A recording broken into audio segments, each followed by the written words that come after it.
All right, it is Reaction Monday. Landry Locker, Cody Stutes with you. It is SNL. It is the Monday after the draft. We talked about it for months. It happened.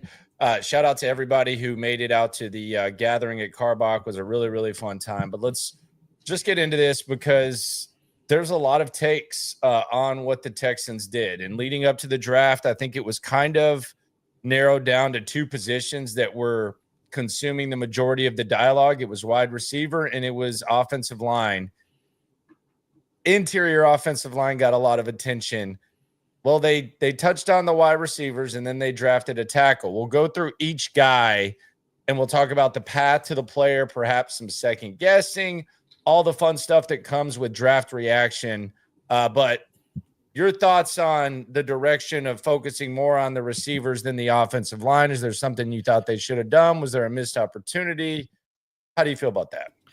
I definitely felt like they had opportunities to add worthwhile guards that had a path to start. And I also felt like they had opportunities to add guards who had an opportunity to be depth pieces. And I still don't love their interior offensive line setup. I mean, you're betting on a lot of guys who were disappointing last year getting a whole lot better in a new offense and with the different offensive line coach. And that's a risky gamble. That's a very risky gamble. I mean, the whole need for the offseason was to make the offensive line better.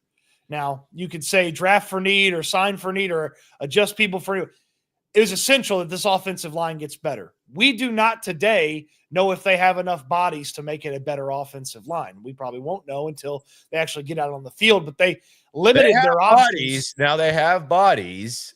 But they should have more bodies. Like there should be more options than what they have because Tytus Howard wasn't good at guard last year. Drew Scruggs wasn't good at guard last year. Neither Patterson nor Scruggs played well enough at center to say they're the center.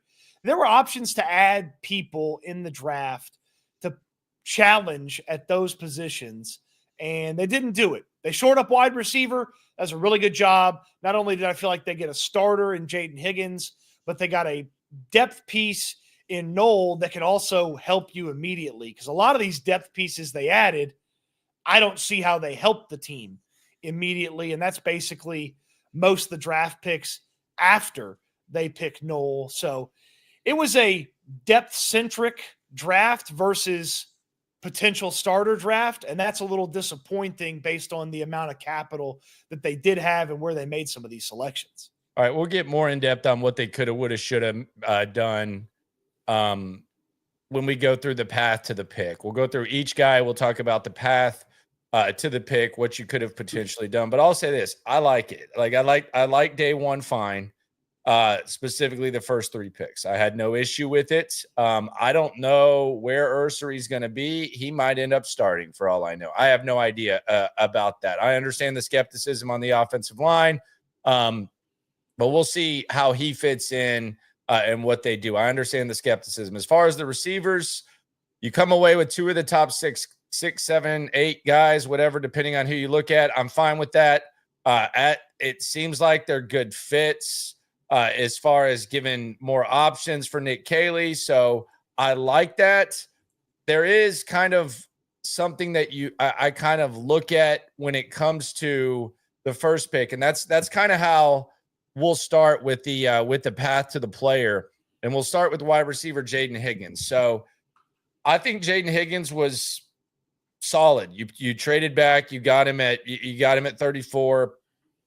Rappaport mentioned how teams kind of traded back afterwards. There's talk about him being too much like Nico Collins. I don't really see that as a problem. And I think we've talked about this a couple of times. If you give me two Nico Collins stylistically or whatever, then I don't look at that as a problem. And quite frankly, I don't look at Nico Collins as someone who can only line up in one place and do one thing. So I don't like, if you told me like we're talking about like Kelvin Benjamin back in the day or something like that, you might not want to get two of those, but it wasn't like I noticed you drug me into some dumbass conversation about it, and there's no nuance to it. But I just don't understand how this was even a problem with the state of the wide receiver position. So I think that Higgins is a good fit. I have no problem with him drafting Higgins. I think he's going to be a good player, and I think he actually gives you a red zone threat in a different way than Nico Collins. He looks like a basketball player, and that's what he is. Like when they throw it up to him, he looks like a basketball player. Now, I think him and CJ are probably going to have to spend some extra time together, and I anticipate that will happen because if you look at a lot of the plays that he made at Iowa State, a lot of those seem like he just had really good chemistry with the quarterback and then throwing it to the back shoulder. There's just like the perfect like trust and throwing it up. So there's that. But I had no problem with the Higgins pick. He was arguably the best wide receiver there. Now, if you want to push back on the Higgins pick, I think there's a couple of ways. But as far as a fit, potentially your number 2 receiver, a guy who you can use in a multitude of ways. But the path to the player, I think the one guy he's going to be connected to is Luther Burden out of Missouri, because Luther Burden's a guy who had a really bad final season at Missouri, and he's a guy who some believe probably had a little bit more upside than Higgins. So that's going to be the connection there, and there's another one. But your thoughts on Higgins and the path to him? Yeah, just to piggyback right off the Burden thing, the best version of Luther Burden, like the absolute best version of him, is better than Jaden Higgins. It just is less likely to occur than the best version of Jaden Higgins, the way that I see it. So I certainly understand going with a bigger body, having a more clear and total understanding of how to get Jaden Higgins the ball. And your point about Nico is well taken. I think it applies to Jaden Higgins too. He can line up inside and do some fun things there from the slot. And they have the opportunity now with the way this roster is built to put a really large group of offensive players on the field in the red zone and take advantage of their athleticism. Nico Collins' ability to win in the red zone, win quickly. Higgins' jump ball ability, the contested catch stuff that he could do. And then obviously, if you want to get real big, you got the tight ends and putting them over the middle and things like that. So I liked it. He was the best wide receiver on the board for me at the time. And I was very much okay with this pick. And I feel like there's a lot of fun things they can do with Jaden Higgins, and he's going to be even better a year or two into this thing because some of the stuff that you could fine tune should have him take a big jump here in a couple of years. Yeah, the Higgins thing for me, if we're going to connect the Iowa State guys, is I do wonder, like, if you said you were going to get Null at 79, would it have been, in hindsight, 100% hindsight, would it have looked better had you gotten Judkins or Trey Henderson with your second pick? In other words, if they knew that they were going to get Null, and I don't think that was a planned thing. I think it just kind of fell that way, and they were probably pleasantly surprised that they got one of the better slot receivers in this draft. But if you are going to like kind of second guess it, if you're going to hindsight it, then maybe you ask yourself, well, man, they could have gotten Henderson or Judkins and Null. But I think Higgins, with the upside and everything that we've talked about, I have no issue with that. I like Jaden Higgins. I like him to be a useful player sooner than Null. So that's part. He's a little bit safer, and I feel like he could help you sooner rather than later. Whereas I feel like Null's got a little bit of adjusting to get to. I also felt like the best version of Higgins was better than the best version of Null, or excuse me, the most likely outcome for Higgins was better than the most likely outcome for Null. So yes, if you knew you were getting a wide receiver later, maybe you spread the wealth around, then you could do something else in the latter rounds instead of get a running back. But without knowing that, I do like that they ended up with both these wide receivers. All right, now we go to offensive tackle, and we'll get to Null in a second. Offensive tackle, Ariante Ursery out of Minnesota. I actually talked to their PR guy. He said he's one of the best dudes. You'll love working with him, blah, blah, blah. And I was like, okay, cool. But he said, no, PJ Fleck's busy. I was like, okay, that's cool. Okay. Thanks for the scouting report, buddy. Row the boat, huh? Know who I'm rooting against next year. You always root against PJ Fleck. Don't act like that's a new thing. You beat him. You think he's the biggest bit coach ever. Don't try to act like that has anything to do with it. But Ursery, I think a lot of times when you're in the moment, you figure some stuff out. you gather information and then you kind of take a step back and figure it out. You were kind of critical of the pick in the moment. Mm-hmm. How are you feeling now that it's Monday? And you've kind of taken a step back and looked at, probably done more work on him than you did before the draft. Yep. How do you feel about him? There's one thing that I did not talk about on Friday when he got drafted, is that he was the last guy in sort of that range that is supposed to be a really good left tackle. So there are a couple of other tackles that got drafted shortly after him. Anthony Belton from NC State. That's a bigger project than what Ursery is. There's a lot more fine-tuning to what Belton is. And then Trapillo, the kid that went to Chicago, he's supposed to be just a right tackle only, as you read about it. And so Ursery being the sort of the last true left tackle available, that was a positive that I didn't really think about to his draft pick status. And then the other thing that has just popped up constantly in the past few days is there are far more people than I expected that believe that he can play guard right away, and that he may be an interior offensive line option for this team and then kick out to left tackle, which is part of the reason I was enamored with Kelvin Banks. And the conversation that we always had about him was he could play guard first and then kick out. Now, Banks is an elite talent, top of the class, pristine, 3-year starter, basically from the moment he walked in. That's not Ursery. There's more that he has to do to be ready to be a left tackle. And I don't know that I love the idea of a career left tackle all of a sudden trying to play guard when you still need to, you got to be good from the beginning. This isn't just let's take 4-6 weeks, kind of figure this thing out here in September and October. You got to be good from the jump. You're trying to get home field advantage. You're trying to be one of the top teams in the AFC. There can't be some feeling out period where you're putting a tackle playing guard and trying to figure it out that way. So I'm a little skeptical of Ursery in 2025. I just don't know that he has a role or a spot for this team. Sure, if Cam Robinson's hurt or can't go, boom, you got him. And that's probably better than putting Austin Deculus on the field. So those are the two things about Ursery that have changed from Friday night when I think about it. Is maybe he can play guard. Okay, sounds risky, but maybe. That's a big positive for him. And then he was kind of the last true left tackle there. So that's a positive for him as well that don't think I talked about Friday. I got a theory kind of on this based on something you said, but let's go to the soup first. You ain't never hate.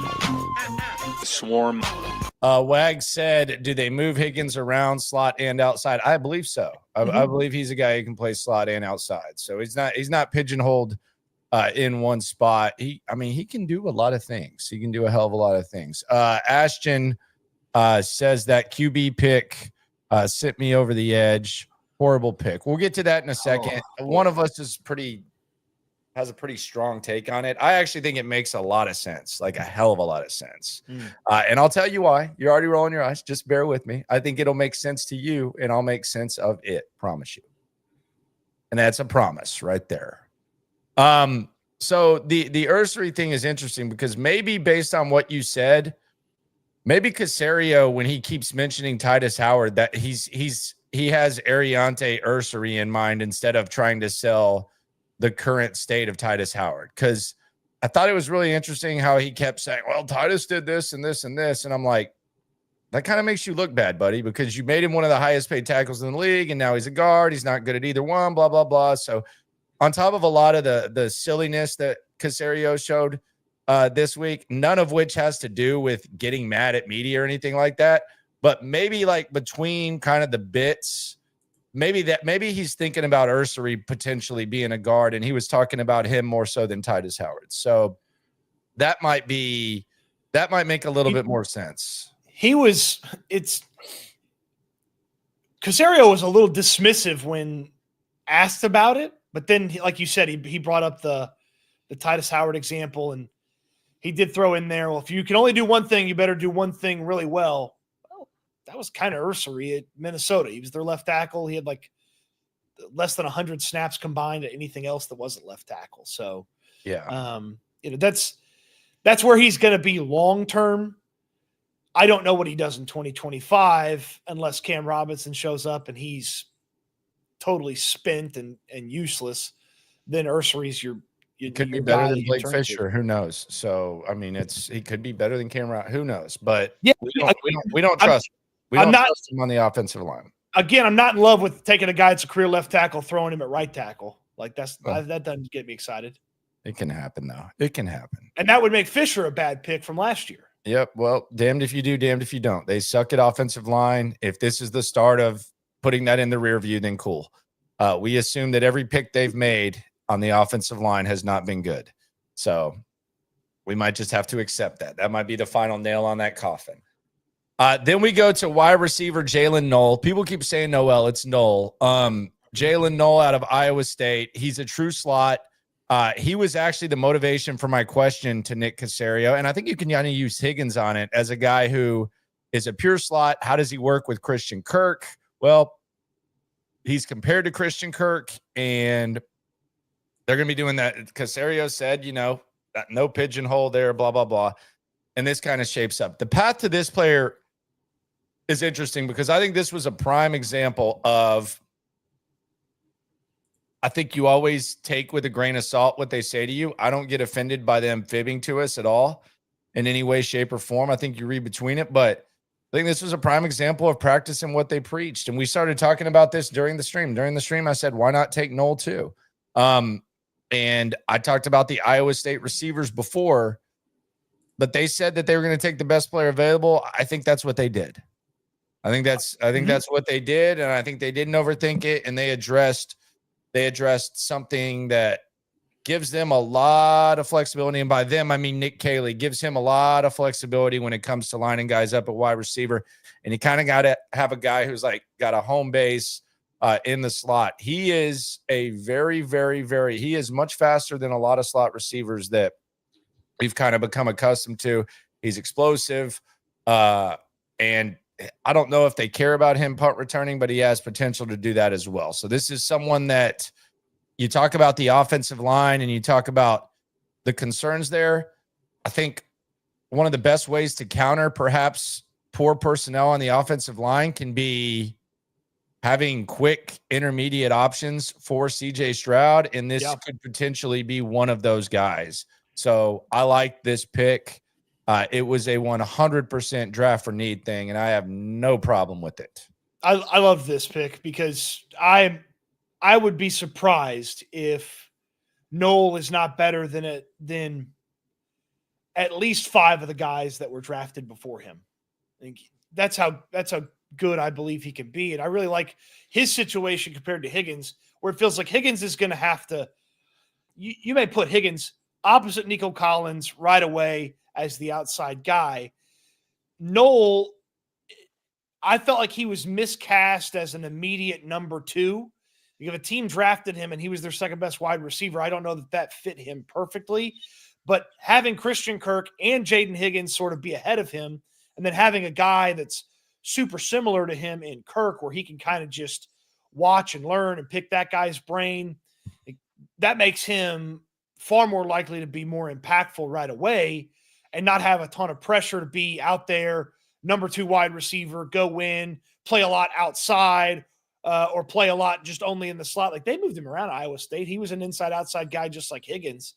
And so I like that he could sort of ease into his role, and then perhaps by the end of the year, teams moving on from Christian Kirk, he's ready to take over what Christian Kirk does. I think he's an immediate impact guy. Like I don't think he's, I mean, you might see Christian produce more, but I think this guy is an immediate step on the field, be able to play NFL football type of guy. That's what I think of him. I think Higgins might have a little bit more development, but when you can, especially look, that's the other mystery about this thing is, and shout out to everyone. It is SNL, Landry Locker, Cody Stutes with you. It's Reaction Monday, but we don't know what this offense is with Nick Caley. But if it is a hybrid between the Rams and the Patriots, like they say, well, shit, there's a lot of opportunity in the slot, and there's a lot of opportunity in the slot for multiple guys to do things, which has been something that we've kind of hammered home. So based on what we've been saying before the draft, which was, hey, multiple slots, blah, blah, blah, blah, blah. When they draft at 79 and they draft the best player available, I think that guy makes plays immediately for them. I think he fits in very nicely to what they do. And I think Christian Kirk can be a compliment. And they've needed this. Like CJ Stroud hasn't had a really consistent, solid slot receiver. And between that and needing to improve tight end, that can help you with the offensive line. Like you get rid of the ball quickly and you have those options. That's kind of been something that's been missing from this offense. So hopefully he provides that. I think he will. Yeah, I think there's just a little bit more of a learning curve for him than it is for Higgins. So, the big positive for both these guys, you now have a lot more insurance for your two top wide receivers who have a significant injury history. I mean, Kirk's missed time the past 2 seasons. Nico's obviously missed time in his career. And now you got a lot more insurance for those guys that, frankly, some positions just don't have any of that insurance. At least you have a little bit now at wide receiver. Back to the super chat here on SNL. Landry Locker, Cody Stutes with you, reacting to the Texans draft. You ain't never hate. Swarm. Wag says, can I be honest? I see them moving on from Howard. It is hard with that contract. They're basically, it's basically a charge it to the game type of situation where he's just an expensive ass backup. Jake Eubanks says, I love the tight end they got. We'll get into him in a second. Interesting guy. You're talking about Mr. Lachey, not Nick Lachey, Luke Lachey. This guy's got a crazy background that's got to make holiday gatherings a little bit awkward. Yeah. We'll tell you why in a sec. Bando 11 says, does Woody scratch your RB itch? We'll get into that in a second. Woody and itch is a crazy combo there, though. Mike Banks talking about Null, I'm assuming, looks like he slows down to catch the ball in his highlights, but the quarterback didn't throw it deep enough. That's an underrated aspect of both Higgins and Null, is if they get better quarterback play, they might be even better players than they were at college, because Rocco Becht was a little inconsistent for the Cyclones. Now they still found themselves in the Big 12 championship, but he was still a little inconsistent. Wag says, gives them insurance with Tank out, lack of play, wide receiver group outside of Nico, Tank, and Diggs, Hutch and Mechie on the bubble. Man, being me on the show. I don't even know if Mechie's on the bubble. I at this point, I don't even know if it's worth bringing Mechie to camp. Like, maybe find they respect him and stuff. Like, and I know he'll get support from maybe like local media who's like trying to kind of gas up that it's like comeback season for Mechie, but I just think find a good situation for him, because this ain't it. Like they had, like, I don't think that this is like the ideal situation for John Mechie if he wants to, let's be honest, prolong and find some stability in his NFL career. Because right now, if he continues what he's doing, it's 1 year deal, 1 year deal, 1 year deal, trying to stay in the league type of thing. Maybe find a situation for him heading into year 4 like you did for Kenyon Green. Yeah, he's in KGT, Kenyon Green territory. Yeah, needs a fresh start somewhere else. Yeah, and I think it would be good for him. And I mean, we've had like some would say is Hutchinson. I'm like, well, I heard the way Nick Caserio talk about Hutchinson. That didn't really sound like a guy that they want to punt on after 2 years. So you have 2 guys who can line up in the slot. You really added 3+ guys that can line up in the slot. The Mechie thing, I just think maybe find a situation for him with someone who's willing to kick the tires. And I don't think you'll have a problem with it. I think maybe there's a John Mechie at another position somewhere else. So figure that out and find a situation for Mechie. Go find the John Mechie of guards and swap them. T-Man says the DB picks make sense. Darby is a 1-year thing, and Sting and Lassiter can sometimes miss games. Yes, they can. Although Sting did not last year. Sting's played like 33 in a row at this point. HDAV, afternoon, gentlemen. Awesome event last Saturday. Great to meet both of you and everyone else that was there. Yeah, appreciate everyone for rolling through. Plenty more where that coming in, HDAV Traveler, man. And if y'all missed us, we were on KHOU yesterday in the community section here. We posted the full appearance. All right, so those are the first 3 picks. I would say there was a good level of excitement when those first 3 happened. The wide receiver position, you improved early on in the draft. The offensive line, you you kind of wonder where that's going to go. And then it got kind of weird. I'll be honest. It got a little bit weird. Because the Texans go get Jaylen Smith, the cornerback out of USC. And it's not necessarily the position. I have no problem with the position. I thought cornerback depth was an underrated aspect of this whole thing. And we're reacting on Monday. It's a little different than in the moment. But they go get someone out of USC who I don't think anyone thought in their right mind was going to go in the 3rd round, which do with that what you will. Yeah. But they go get Jaylen Smith. He's hanging out with Kalen Bullock, and Nick Caserio kind of mentions that, someone pounded the table for this pick, and they go get another cornerback. They go back to Lincoln. When you need prospects, you got to go to Lincoln Riley's defense. Lincoln Riley knows defense better than anyone else. So they go get, I'm kidding. They go get Jaylen Smith out of USC. So Jaylen Smith should be looked at through a little bit of a different lens because, Higgins, you had to pick it after the trade back for 25. Ursery, they moved 99 to move up 10 spots to get, the last true left tackle. Seemed like a valid cost to make that move. You had 79 already coming into the draft. You make that pick. Prior to drafting Jaylen Smith, they had 102. And as 97 comes up, they trade 102 and a 5th round pick for 97 and a 6th round pick. And they're leaking value in this trade. Like they didn't and he probably is available at 102. Well, maybe they want to risk it. I don't know. Sure. Well, that's fine. You don't want to risk it. Don't risk it for a guy that has a path to make a huge impact. Jaylen Smith's not impacting this team in 2025. Sure. Like, what's his path to starting if everybody's healthy?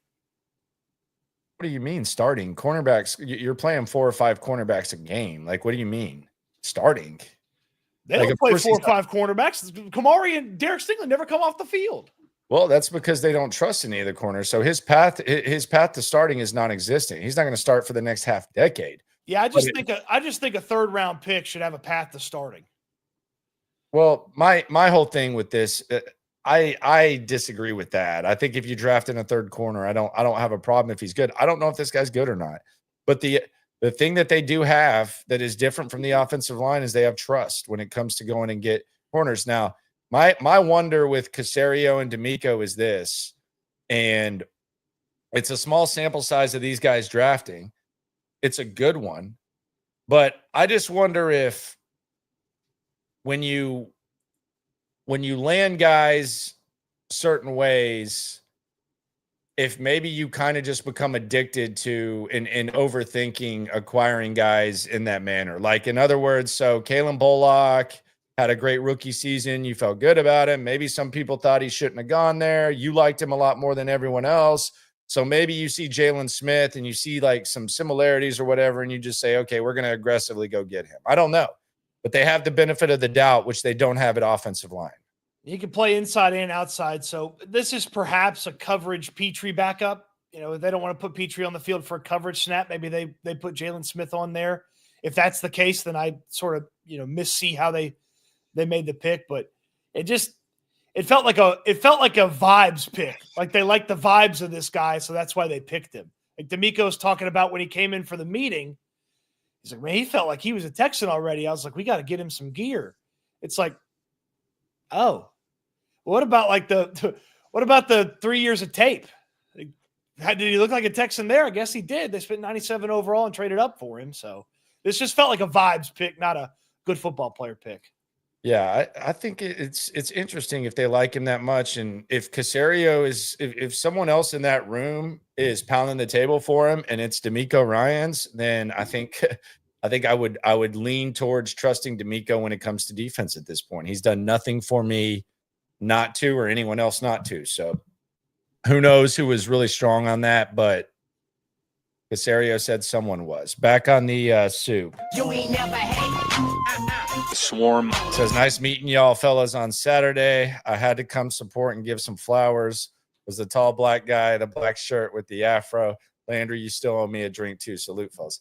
Now he said he Appreciate did you. not drink beer. He said he did not drink beer, so it was kind of a Nope. tough thing to do there, man. When Big you're- ass dude though. When you're at the brewery and they got a bunch of beer and you don't drink beer, put it on the tab for next time, I guess.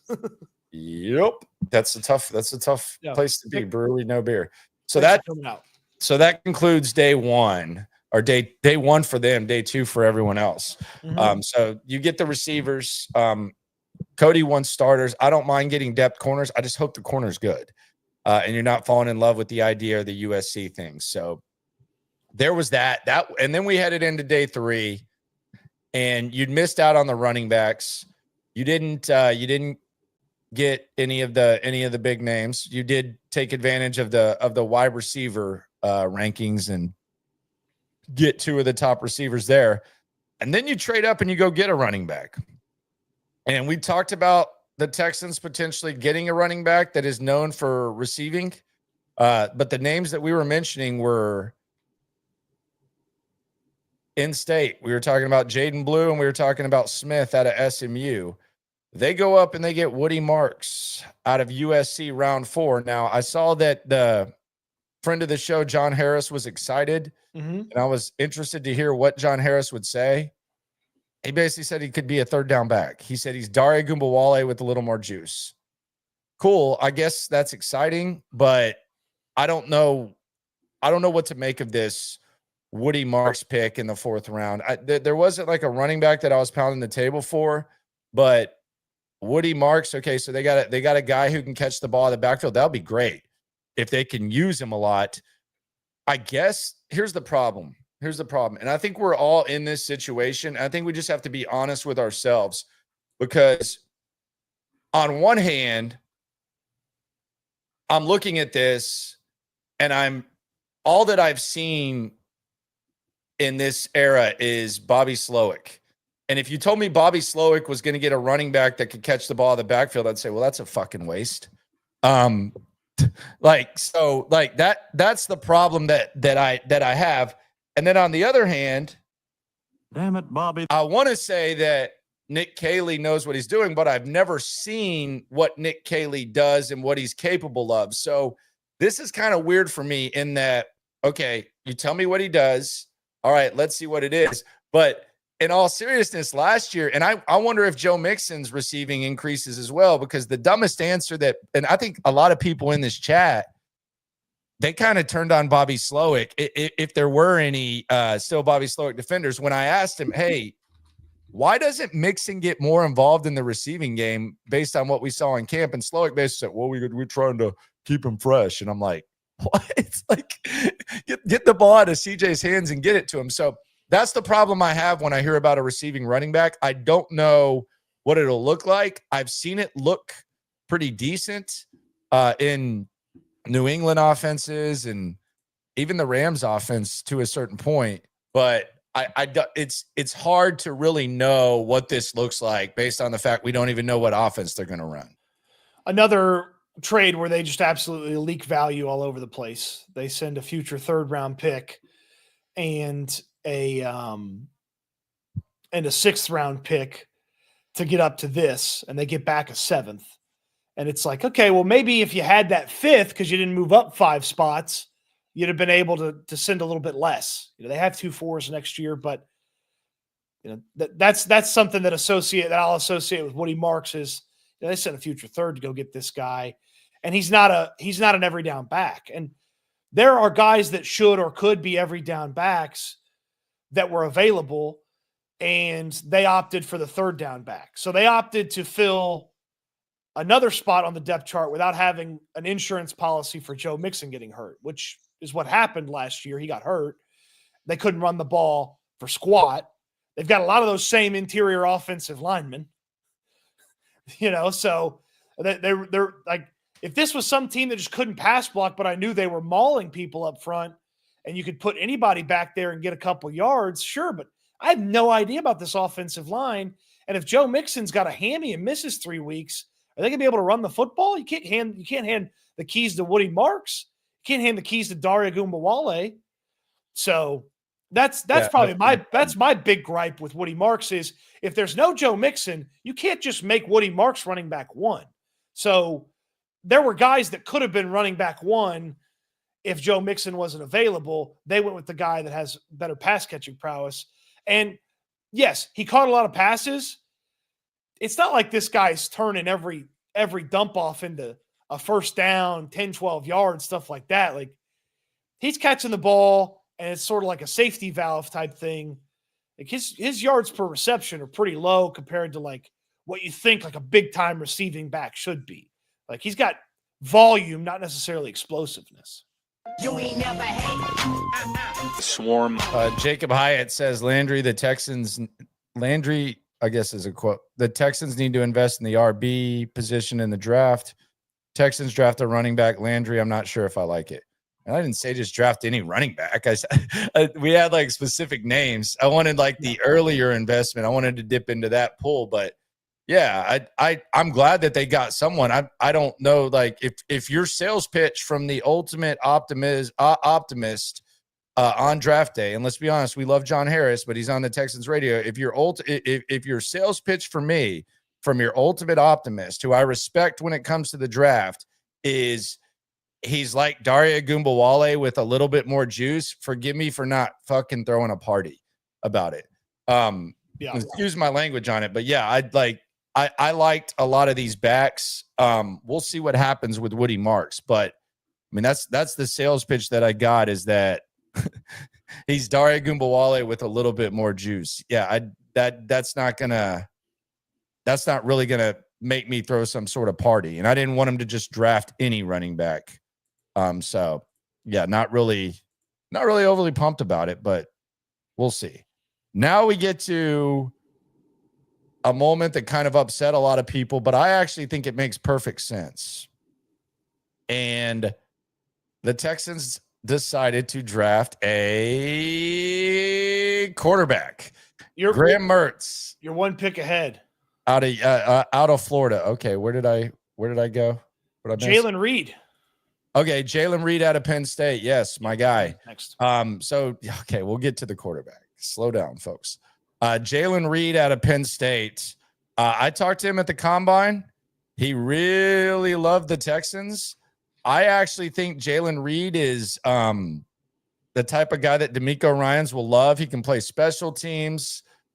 The thing about it, though, is it's weird because part of my pushback on the Petrie extension, on top of it being early, was I thought there was some good safety value with guys who can do Jalen Petrie type things, and they drafted him anyway. Maybe this is like a best player available type of thing. Maybe we look at that position now as like a backup linebacker as opposed to a luxury, but they draft Jaylen Reed, and he's a guy who's going to play close to the line of scrimmage. And I like the guy. I like the pick. And I know DeMeco's going to love the guy. If you had swapped Jaylen Reed and Jaylen Smith where they got drafted, I'd have a little bit less annoyance with the Jaylen Smith pick. Jaylen Reed is a productive player. There's tools and willingness that not every safety shows. And some of the stuff that's a problem with his game that probably had him fall is stuff that, if you believe in the coaching staff on defense, which we do, they can coach you out of him by the time you really need him. Like, do you need Jaylen Reed today? No, he's a special teams demon. You get him in there a little bit there on defense. A year or two from now, if you need a little bit more out of him, hey, you've coached him up. You've sort of fine-tuned a few of the things that weren't working with his game, and you've made him a better player, and you can put him on the field and trust him a little bit more with defense than maybe you would have in his first or second year. I like this pick, and I like the mentality. He's chasing coaches down in the hallway at the combine, telling them, I want to play for the Texans. When you talk to him, he knew a ton about the Texans. Like, I like Jaylen Reed a lot. What do you like about the Texans defense? I really like that they're a young team right now, and they building, they in a rebuilding stage, and it seems like they're coming up right now. They got a lot of young players that's young and talented. There's not a lot of players that's on $100 million contract. So it's players over there that's really trying to get to that. And I like that. That's the way they play out there each and every game. So I like the guys that they got over there. They just drafted the safety last year. Kalen Bullock, he had like 7 interceptions this year. I feel like he's a difference maker. Kamari Lassiter, he was a huge difference maker coming in. You know, they got the all-pro Derek Stingley. You know, I feel like them 3 guys right there, and Jalen Petrie too. I watch a lot of him. So I feel like them guys right there are difference makers. So I feel like they're good. All right, there you go. So that was at the combine. Asked him. He said he liked the defense, and then he went in depth. So there you go. We'll see what he does. But I think it could be similar to what Petrie does, and maybe you just have more guys doing those types of things on the new version of this defense. And Kevin Winston Jr. was his teammate and fellow safety at Penn State. Winston went much higher in the draft. I talked to him about Reed, and he said he's one of the smartest players I've ever played with, and he is unstoppable if you blitz him. And I was like, okay, sounds good to me. Yeah, they could probably do some things with him, and who knows? But I had no problem with that. Then we get to the quarterback, and this one upset a lot of people. Graham Mertz beat out at Wisconsin, injured, and then played at Florida. You gotta reverse that. He played at Florida, then got injured. Yeah, okay. Got beat out at Wisconsin, played at Florida, got injured, and then So F minus for this pick. It disgusts me. Here's the thing. You could have used this selection on almost any other position. It would have made sense. This pick doesn't make sense. 3 guards go off the board after Mertz gets picked. Mertz is the highest rated quarterback to ever go to Wisconsin. He disappoints with the Badgers. He transfers. He goes to Florida. He's fine his first year. He looks like he's getting ready to have a good year, his second year, and then he tears his knee up. This guy may not even be available in off-season activities when he first gets in the building. We don't even know if he's going to be able to practice in OTAs, minicamp, rookie minicamp, all that kind of stuff. Not to mention, they've already got 3 quarterbacks in the building. Keaton Slovis was on this team all last year. Yeah, I know Davis Mills is probably moving on after this upcoming season. I get that. I understand that element of it. But Mertz is not a remarkably impressive quarterback from his time in college. He's also hurt, so he's going to get a slow start to this. And you didn't keep 3 quarterbacks on the roster last year. You kept 2, and Slovis was the emergency guy off the practice squad. So you're going to have to, at some point, cut this guy and then bring him back on the practice squad. Why not draft a guard or a center? Just any? Or tackle? Yes. Like literally. Jake Majors, maybe? Literally any guard, tackle, or center would have made more sense than Mertz. A linebacker would have made more sense than Mertz. A safety, a corner, a defensive end, a defensive tackle, a running back, a wide receiver, a tight end. All of those positions make more sense than Mertz. There's not a way this guy, in any way, shape, or form, helps this organization. I don't I get what you're saying. When it comes to like I don't think Davis Mills is threatened by this pick. Like it's actually kind of weird how many people were saying that. Like I think best case scenario, if this guy develops into someone they trust to be their backup quarterback, then my God, I think he has overcome any realistic expectations that you could possibly have. So I don't think this pick provides any threat to Davis Mills at all. And just think about what people are saying. Like there's backup quarterbacks, like they have some sort of experience and they have some sort of upside if you're like a number 2 guy. So I don't think this impacts Davis Mills. What I do think is it's kind of symbolic of the 2 decision makers and where they come from and what they've done in Caserio and D'Amico. And I'm making sense of why they may do this more so than pushing back on you saying it. So what we think does not get impacted by what they do. Like we have our opinions, disagree or not. So I'm not pushing back to anything you just said. I'm just saying the reason why this makes sense for me based on what they did is Caserio comes from New England, where even when they had Tom Brady, they were churning backup quarterbacks and swinging for the fences on backup quarterbacks and trying to see what they could do, whether they were undrafted, where they were drafted relatively early. They were doing it. They did it with Matt Castle. They did it with Ryan Mallett, who they drafted a little bit earlier. They did it with Brian Hoyer. They did it with Jacoby Brissett. Like, they always were like randomly like churning the roster with backup quarterbacks. So we saw that. And D'Amico comes from San Francisco, where they had Trey Lance and they drafted Brock Purdy. So I'm just bringing that up because I think maybe they just think they can swing for the fences and get some developmental guy. And if it works out, awesome. If it doesn't, oh well. So that would be my pushback as to their mindset and the conversations and the thought process they may have. I don't disagree with anything you're saying. Yeah, I just and again, I think if you wanted one of these guys would have been available as an undrafted free agent. Like, you wanted a quarterback to come in and start the backup path. Like, you could have got one as an undrafted free agent. Now, obviously, you take that risk if that the guy doesn't want to sign with you, or he's like, you got CJ Stroud, screw you. Like, I'm not coming there. There's no chance I'm ever playing here. Like, and the one thing I will say about Mertz, listening to him talk about coming to the Texans and then listening to him talking some other stuff, he sounds like a backup quarterback. So he got one thing going for him. What does that what does that mean? I just feel like backup quarterbacks, guys who are like willing to accept that is their path in life as a quarterback, I feel like they sound different than guys that feel like they're going to have a crack at starting sometimes. Yeah, I mean, if this guy came in and said, CJ, watch your ass, I mean, it would be comedy. Right. But, just talking about like how much he enjoyed the Texans and some of the stuff that that went well for him in his career, and some of the stuff didn't go well. Like, he seems to have a good head on his shoulders. He also took the interview from like a study. Like, it was I'm assuming it's at his parents' house, but if it's his place, so he looked like an old guy's office in there. And I was like, okay, good spot to do your interview, I guess.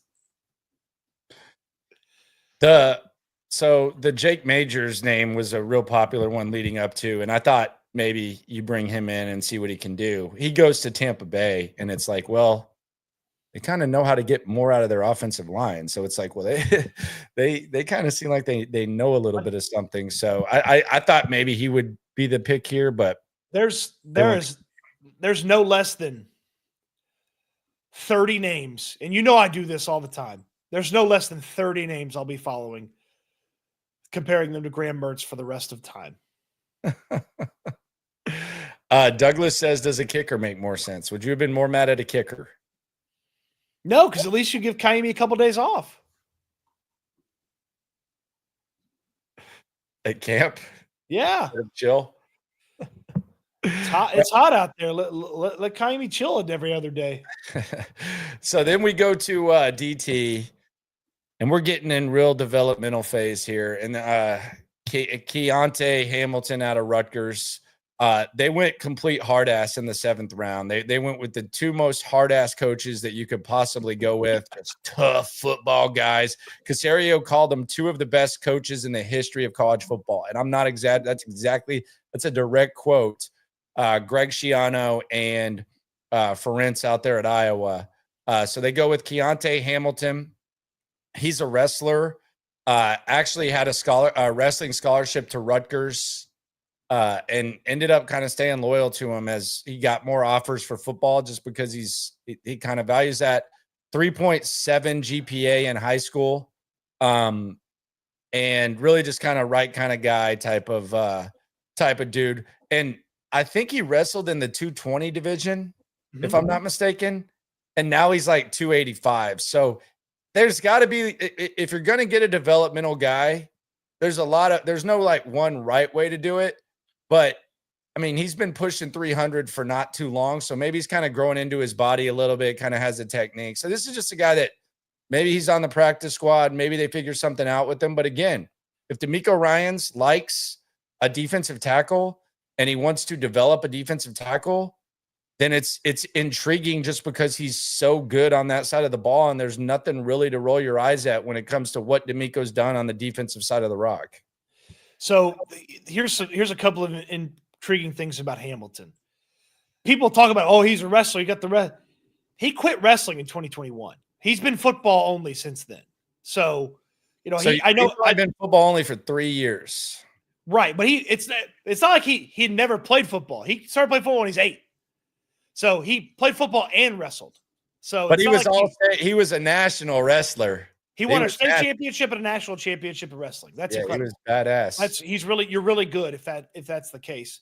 And that part of the country has a large concentration of good wrestlers as well.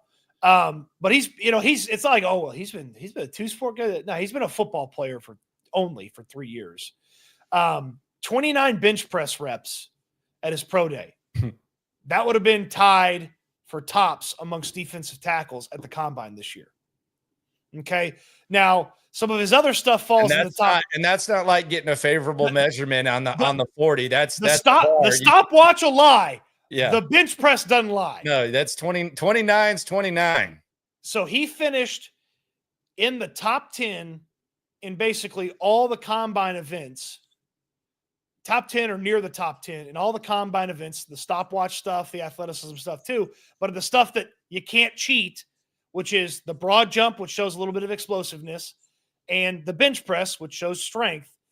He finished pretty high in those, and again, would have been tied if he'd been at the combine for the bench press reps. You can't cheat that. So I really like that about him.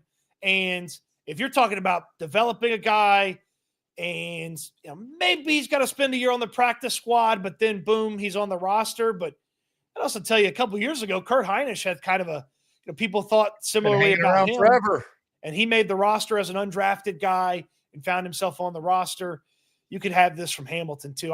The more I read about Hamilton, and another thing, they like guys that have played a lot of football. 31 starts at Rutgers at defensive tackle for the Scarlet Knights. So he was he's an intriguing 7th round dart throw, which is more than the quarterback can say.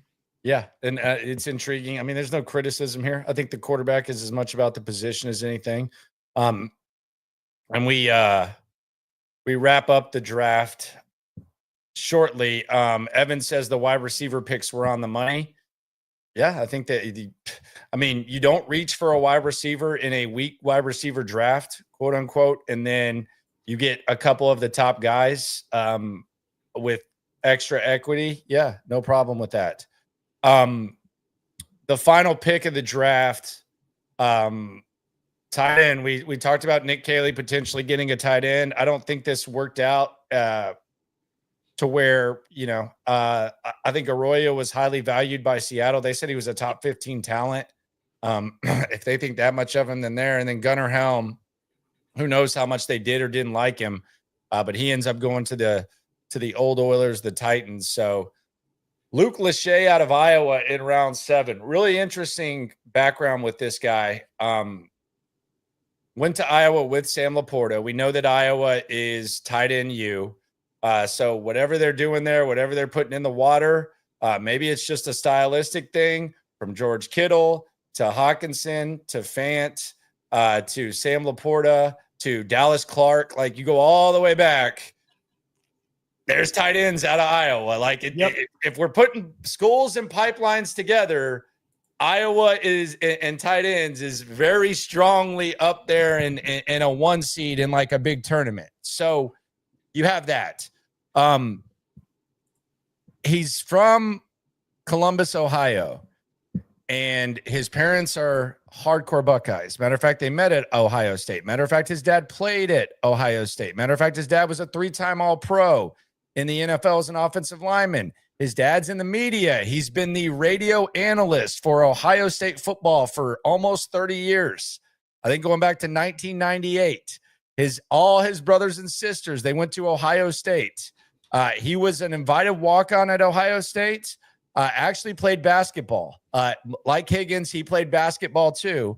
So there's some hoopers added to the locker room. But he ended up going to Iowa where they offered him a scholarship. One more thing. One of his sisters married an Ohio State football player. So there you go. He ended up going to Iowa, and Laporta kind of outshined him there, and he just kind of hung around, and he's probably pretty tough, I would say, because that's the only way that Iowa plays football. It's hard to watch, but that for some reason they put out tight ends, and Nick Caley likes tight ends. So you bring in this guy who is known as a kind of a blocker, although his receiving is not as terrible as you may think. I don't think he's ever surpassed 30 catches, but an interesting prospect. And if you say Iowa and you say tight end, it automatically gets your attention. This is a very fun dart throw because this is a guy that has a discernible skill where you can figure out where he is on the field right away. He's going to block. He's going to get in there. He's going to do a lot of the dirty work on the edge of the offensive line. He's going to help that out. And he's got a incredible excuse for why the ball never got to him. Because Iowa plays the most disgusting, heinous version of offense you've ever seen in your entire life. And everything there have been tight ends that have had success there, though. Everything they ever threw him in the past 3 seasons is he just had to turn around and catch it 2 yards beyond the line of scrimmage. Like, he's got a lot more juice and a lot more athleticism than what, from a receiving standpoint, than what he's been able to showcase at Iowa. And yeah, in the past, when they had better quarterbacks, better offensive minds, they got a little bit more out of their tight ends. There were people, you're reading this and talking to my friends that know the Iowa program, there were people that thought he could be as good as Laporta, maybe better after 2022. And then he got hurt, and they never saw it again. They never saw that level of talent again. And so I like this. I could see him making the roster as the 4th tight end, and I could see him being a special teams demon and a guy that comes in there and does some of the dirty work that Dalton Schultz wanted no part of. Yeah, and people are asking about like his athleticism. So he is a basketball player. He runs a 4.8. I mean, he's 6'6", 250 running. He runs a 4.8, and his vertical is 35. So he's pretty athletic, and he's definitely used to blocking. So this is, I mean, this is just one of those. Maybe it's Nick Caley's pick, but I'm intrigued by what this guy can do and maybe develop into. I don't think that's that pick at all. I see a way for him to get on the field right away and have an opportunity. It makes sense to me. Yeah, he'll be interesting. He is a big ass dude. And they actually added an even bigger dude and tight end too. Dude from Tech that's like 6'10". Mason Tharp. Yeah, Mason Tharp, 6'10" from Texas Tech. So yeah, I think he's actually like a little under 6'9", but 6'10" sounds better as a tight end. Yeah. Yeah, 6'10" sounds better. So that's where they went on the draft. Wags asks, do you see Lachey in 3 tight end sets under seats Brevin? I don't think it impacts Brevin at all. It'll be an interesting competition. I would say that the guys that probably have the blocking mindset, not the ones that'll be asked to block the most, would be him and Stover.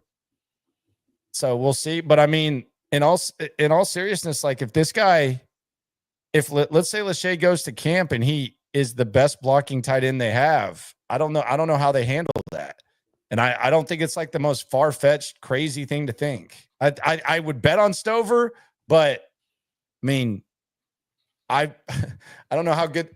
I would bet that he blocks better than Dalton Schultz. I don't want to assume, but I would think he probably does, and I would say maybe he blocks better than Brevin Jordan. So, yeah.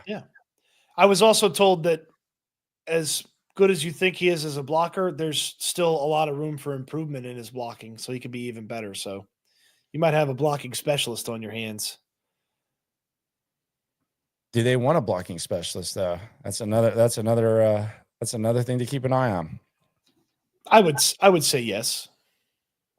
But that is that's the wrap. Well, they want it to be Cade Stover. I think we can agree with that.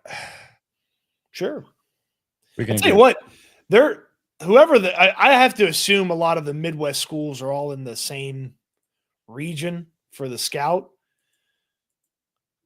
If Iowa, Ohio, Minnesota, and that part of the country are all in the same region for one scout or a group of scouts, those guys did one hell of a job for the big boss upstairs, because they picked a bunch of Midwestern kids. Yep. Iowa State, Minnesota, Iowa State. Obviously, you got the 2 USC kids, so that's West Coast, but you got an Iowa kid, you had Ohio State last year. Their Midwest scouts doing a hell of a job.